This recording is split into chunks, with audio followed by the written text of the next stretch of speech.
ৰামপুৰ গাঁওখনৰ কৰোনাৰ কবলত পৰিছিল, কিন্তু ইমানো বেছি নাছিল যে প্ৰতিদিনে অক্সিজেনৰ চিলিণ্ডাৰ চুৰি হৈ আছিল।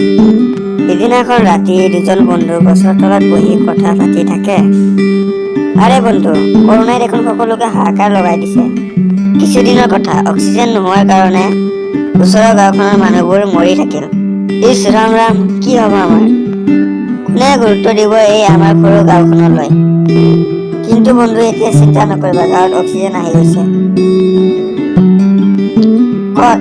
কালি দেখা নাছিলা? কালো মৰিল অক্সিজেন নোহোৱাৰ কাৰণে। পিছে ৰাজুৰ পৰা আনিব পাৰিলা হয়, সিটো নিজাকৈ বেছি আছে। কালো জীৱটোতো বাচি গ'ল হয়। ৰাজু, গৈছিলো কিনিবলৈ 30,000 টকা লাগে। ইমান পইচা থাকিলেতো লালুক চহৰলৈ লৈ গ'ল হয় তাৰ পৰিয়ালে। আৰে বন্ধু, এইটোতো বেয়া কথা। এনেকুৱা মানুহবোৰক শাস্তি দিব লাগে। আমাৰ নিচিনা মানুহৰ শুনিবনো কোনে? এওঁলোকক শাস্তি কেৱল ভগৱানে দিব, আৰু তেওঁ দিবও। ব'লা এতিয়া ঘৰলৈ যাওঁ, বহুত ৰাতিও হৈছে। দুয়োটাই নিজৰ নিজৰ ঘৰ উভতি যায়। পংকজে খোজকাঢ়ি ৰাজুৰ গুদামৰ আগেদি যাবলৈ ধৰে। তাৰ অনুভৱ হয় যেন তাৰ পিছে পিছে কোনোবা আহি আছে। পংকজে পিছফালে ঘূৰি চায়, কিন্তু তাতে কাকো দেখা নাপায়। পংকজে দীঘলীয়া উশাহ এটি লৈ আগলৈ যাবলৈ ধৰে। তেতিয়া আগৰ পৰা এখন ট্ৰাক আহে। ট্ৰাকখন দেখি পংকজে আচৰিত হ'ল, কিয়নো ট্ৰাকখন চলি তাৰ পিনিয়ে আহি আছিল, কিন্তু ট্ৰাকখনত কোনো ড্ৰাইভাৰ নাছিল। এইবোৰ দেখি পংকজে ভয় খালে আৰু তাৰ পৰা দৌৰিলে আৰু বেলেগ ৰাস্তাৰে ঘূৰি ঘৰলৈ যায়। পিছদিনা পংকজক লগ ধৰিবলৈ ৰজত তাৰ ঘৰলৈ আহে। আৰে বন্ধু, ক'ত আছা তুমি? এইফালে আহাচোন, চোৱাচোন গাঁৱত কি হৈছে। গাঁৱৰ কথাবোৰ বাদ দিয়া, কালি ৰাতি যি মোৰ লগত হৈছিল তাকে ভাবি ভাবি মোৰ গলা শুকাই গৈছে। হয় নেকি? এনেকুৱা কি হ'ল তোমাৰ লগত কালি ৰাতি? পংকজে তাৰ লগত হোৱা ঘটনাবোৰ ৰজতক কয়। এইবোৰ শুনি ৰজতে পংকজক কয়, আৰে এইবোৰ তোমাৰ ভ্ৰমো হ'ব পাৰে। আৰে বন্ধু, মই নিজ চকুৰে দেখিছো কিবা অকাল্পনিক হৈছিল মোৰ লগত ৰাজুৰ গুদামৰ ওচৰত। কি কোৱা? আৰু তুমি গম পাইছানে? যোৱাকালি ৰাজুৰ গুদামৰ পৰা 30টা অক্সিজেনৰ চিলিণ্ডাৰ চুৰ হৈছে। এনেকুৱা নহয়তো যিয়ে তোমাক ভয় খুৱাইছে সেইজন চোৰে, আৰু তোমাৰ যোৱাৰ পিছতে হয়তো সি চুৰ কৰিছিল। এইটো হ'ব পাৰে। আমি এইটো কথা গাঁওবুঢ়াক ক'ব লাগে। ব'লা যাওঁ। দুয়োটা লগ লাগি গাঁওবুঢ়াৰ ঘৰলৈ আহে আৰু দুয়োটাই গাঁওবুঢ়াৰ ঘৰ গৈ পায়। তাতে আগৰে পৰা ওচৰৰ গাঁৱৰ ৰাজু থিয় হৈ আছিল। সিও তাৰ তাত চুৰি হোৱাৰ কথা ক'লে। গাঁওবুঢ়া মহাশয়, যোৱাকালি মোৰ গুদামত চুৰি হৈছে আৰু সকলোবোৰ অক্সিজেনৰ চিলিণ্ডাৰ চুৰি হৈ গৈছে। আপুনি মোক চুৰটো ধৰিবলৈ সহায় কৰক। আপুনিতো পুলিচৰ ওচৰত যাব লাগিছিল, তেওঁলোকে আপোনাক সহায় কৰিব পাৰিব।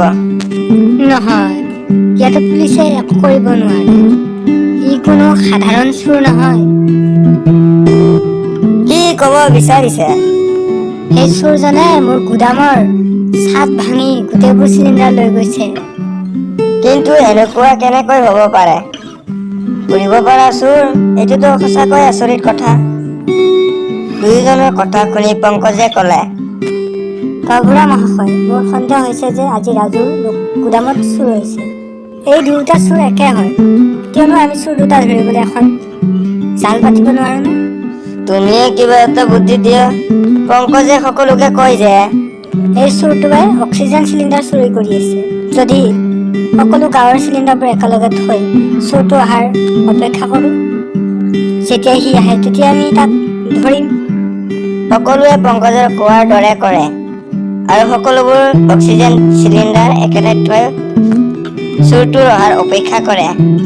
সকলোৰে টোপনি আহিবলৈ ধৰে। তেতিয়াই এটা আচৰিত শব্দ শুনিবলৈ পোৱা যায়। সকলোবোৰ মানুহে সাৰ পাই যায় আৰু চাওঁতে চাওঁতে সকলোবোৰ চিলিণ্ডাৰ বতাহত উৰি কোনোবা এজনী মহিলাৰ পিছে পিছে যাবলৈ ধৰে। এয়া দেখি ৰজতে সাহসৰে মাত লগায়, আৰে ৰবা ৰবা, কোন হয় তুমি? আৰু ক'লৈ লৈ গৈ আছা অক্সিজেনৰ চিলিণ্ডাৰবোৰ? আৰে ঘূৰাই দিয়া এইবোৰ আমাৰ গাঁৱৰে হয়। ৰজতৰ শব্দ শুনি মহিলাজনীয়ে ৰৈ যায়। আৰু নিজৰ চেহেৰা গাঁৱৰ মানুহবোৰক দেখায়। সকলোবোৰ গাঁৱৰ মানুহে ভুতুনিটোক দেখি ভয় খাই যায়। হয় ভুতুনি, মোৰ চিলিণ্ডাৰ ঘূৰাই দে, নহ'লে তোক মাৰি মাৰি তোক ভূতৰ পৰা মানুহ বনাই দিম মই। এইখিনি কওঁতে ভুতুনিটো মুখেৰে ফুক মাৰে আৰু বহুত ডাঙৰ বতাহ ধুমুহা আহে আৰু সকলোবোৰ মানুহে উৰি ইফালে সিফালে পৰে। তেতিয়াই গাঁওবুঢ়াই ভাল মনেৰে ভুতুনিটোক কয়, মাজনী, কিয় তুমি এনেকুৱা কৰি আছা? কি বিচাৰা তুমি আমাৰ গাঁৱৰ মানুহবোৰৰ পৰা? আমি দুখীয়া মানুহ, আমাৰ ওপৰত দয়া কৰা। গাঁওবুঢ়াৰ কথা শুনি ভুতুনি মীনাই চিন্তাত পৰিল আৰু নিজৰ দুখ ভৰা কথা সকলোকে শুনায়। মোৰ নাম মীনা হয়, মই ওচৰৰ গাঁৱৰে। মোৰ সকলোৰে পৰিয়ালৰে কৰোণা হৈ গৈছিল আৰু আমাৰ সকলোকে অক্সিজেনৰ প্ৰয়োজন আছিল, কিন্তু আমি অক্সিজেন নাপালো। মই দৰ্জা বহুত খটখটালো আৰু মোৰ সকলোবোৰ পৰিয়ালে মোৰ আগতে মৰি থাকিল আৰু শেষত ময়ো মৰি থাকিলো, কিন্তু মই মৰাৰ পিছত ভূত হৈ গলো। মই তেতিয়াই ভাবি লৈছো যে অক্সিজেনৰ অভাৱত কোনো দুখীয়া মানুহ নমৰে। ৰাজে সিহঁতৰ নিচিনা নিজৰ অক্সিজেনৰ গুদাম ভৰাই লৈছিল। ইহঁতক শাস্তি দিবলৈ আৰু ইয়াত দুখীয়াক সহায় কৰিবলৈ মই ইয়াত চুৰি কৰিছিলো।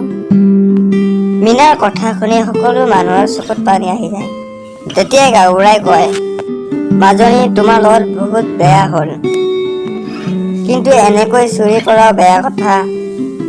যদি তুমি ইয়াৰ পৰা গুচি যোৱা, মই কথা দিলো ইহঁতক শাস্তি দিম আৰু য'ত য'ত অক্সিজেনৰ অভাৱ আছে মই তালৈ অক্সিজেন পঠিয়াম।